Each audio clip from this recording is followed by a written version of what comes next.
Hoy vamos a hacer un análisis a fondo de un material que es realmente singular. Sí, es muy curioso. Se presenta como un cuento, ¿verdad? Con un sabio, Nasruddin, y un niño, Santi. Pero en el fondo es una exploración súper profunda, casi filosófica, sobre la ciencia de los nudos. Totalmente.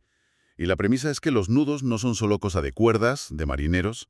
No, que va, están en todas partes, en una telaraña, en nuestro ADN, en las conexiones que mantienen un bosque entero unido. Son como el principio fundamental de todo. Exacto.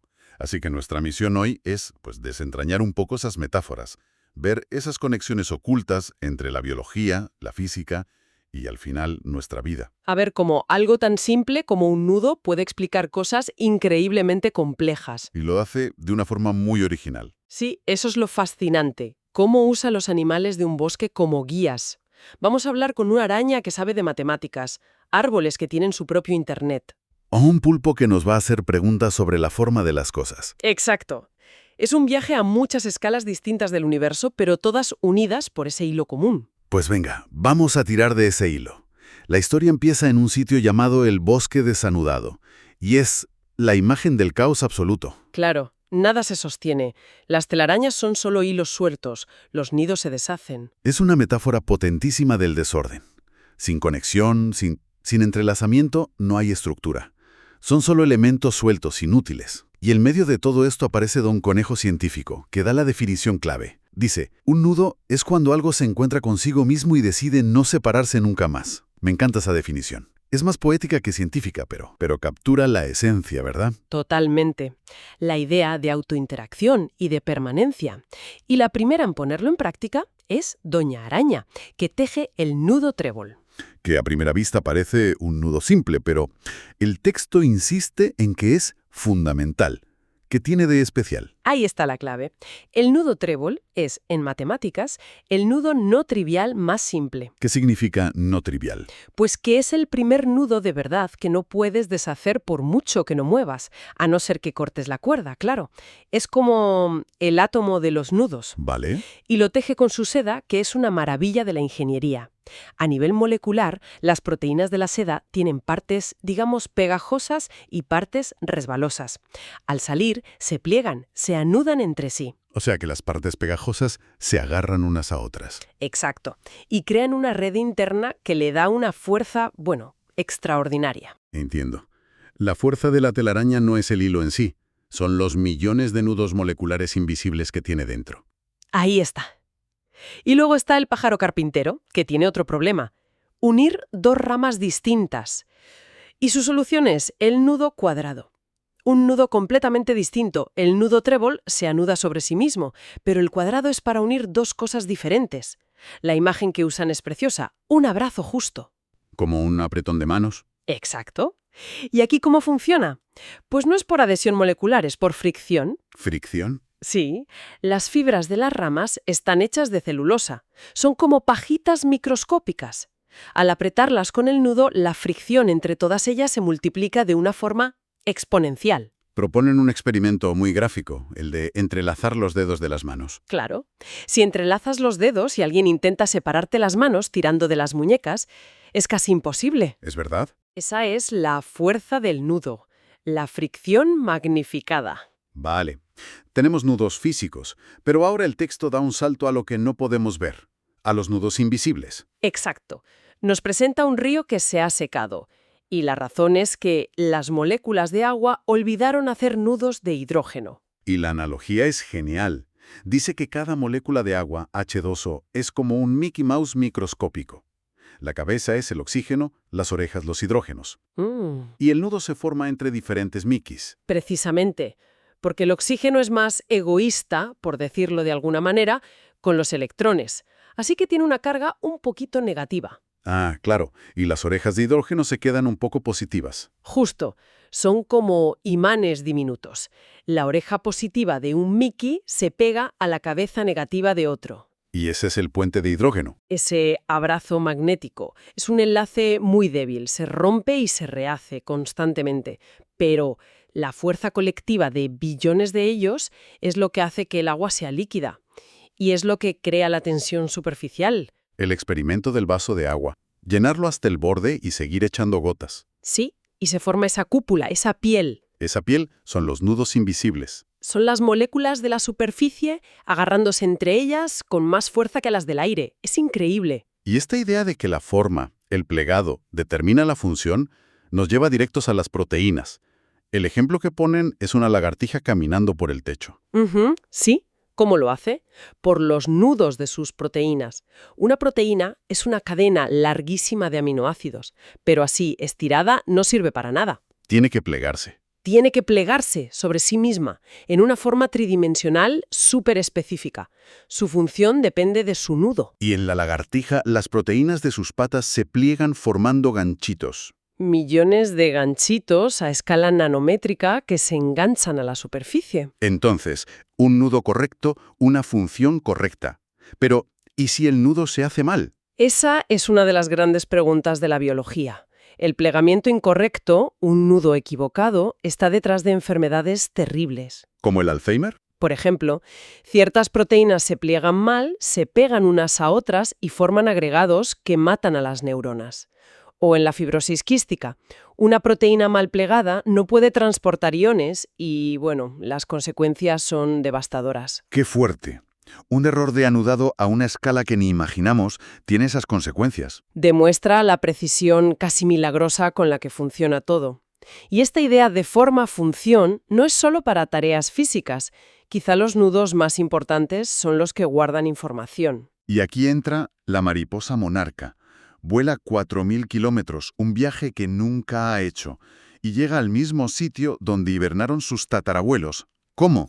Los nudos de su ADN. Que es una metáfora perfecta.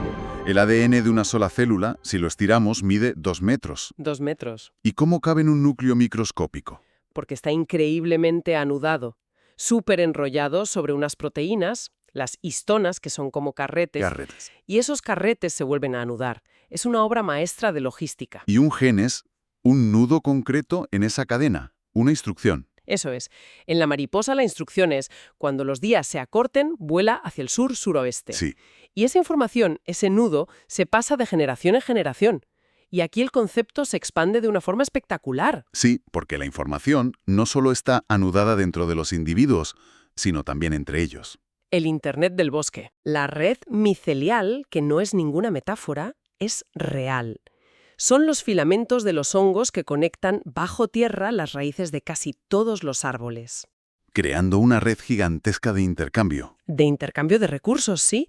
Un árbol grande que recibe mucho sol puede enviar azúcares a uno joven que está en la sombra para ayudarle. Pero es que no solo comparten comida, comparten información. Pueden mandarse avisos de peligro. Sí, está demostrado. Si un pino es atacado por escarabajos, puede liberar compuestos químicos en la red.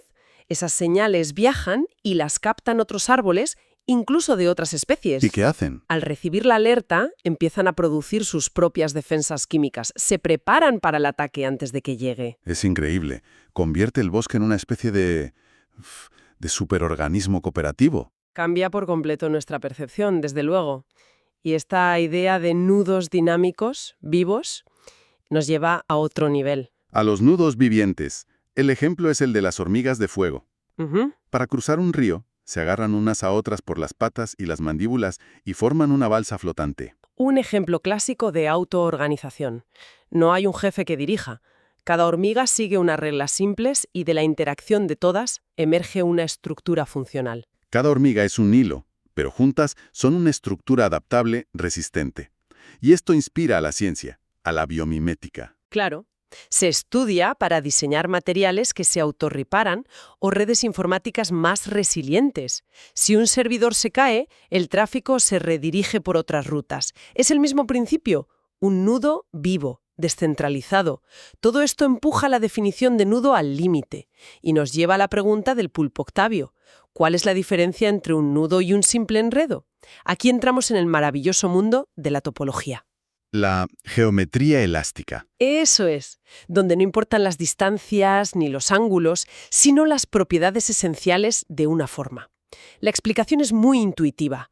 Un enredo, como los cables de los auriculares, siempre se puede deshacer. Con paciencia. Con mucha paciencia. Pero un nudo de verdad, como el nudo trébol, no.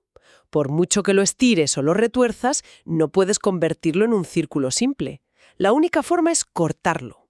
Es una propiedad intrínseca de su forma. Exacto. Y de ahí viene la idea más famosa de la topología. Una taza de café y una dona son lo mismo. Topológicamente lo son. Porque a un topólogo no le importa la cerámica o la masa frita. Lo único que le importa es que ambos objetos tienen un solo agujero. El de la dona y el del asa de la taza. Son primos topológicos. Puedes deformar uno en el otro sin romperlo. Entendido. A partir de mañana voy a mojar mi taza de café en el café. Topológicamente no hay problema. Se ríe. Bueno, la termodinámica igual tiene algo que decir. Pero sí, la idea es esa. Mirar más allá de las apariencias. Entender la conectividad esencial de las cosas. Y al final del cuento, todos los animales del bosque se reúnen. Y es una síntesis perfecta. Los nudos dan resistencia, como en la telaraña.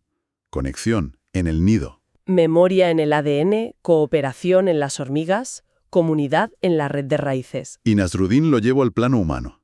Concluye que todo está conectado, que nosotros mismos somos un nudo viviente. Un entrelazamiento de células, pensamientos, emociones. Y dice que el abrazo es el nudo más importante de todos. Es un recordatorio de que no somos entes aislados. Somos el resultado de nuestras conexiones. Pero el epílogo añade un matiz crucial. Le dice a Santi que la sabiduría no está solo en hacer nudos, sino en saber cuándo anudar y cuándo desanudar. Claro, en un mundo sin nudos nada se sostendría. Pero en un mundo con demasiados, nada podría moverse. La idea de ser tejedores de nuestra vida es súper potente. Implica que tenemos un rol activo, que podemos crear conexiones que nos sostengan. Y también la responsabilidad de soltar las que nos frenan. Exacto. Tener el valor de desanudar hábitos o relaciones que ya nos sirven para poder seguir tejiendo. Y hay un último detalle.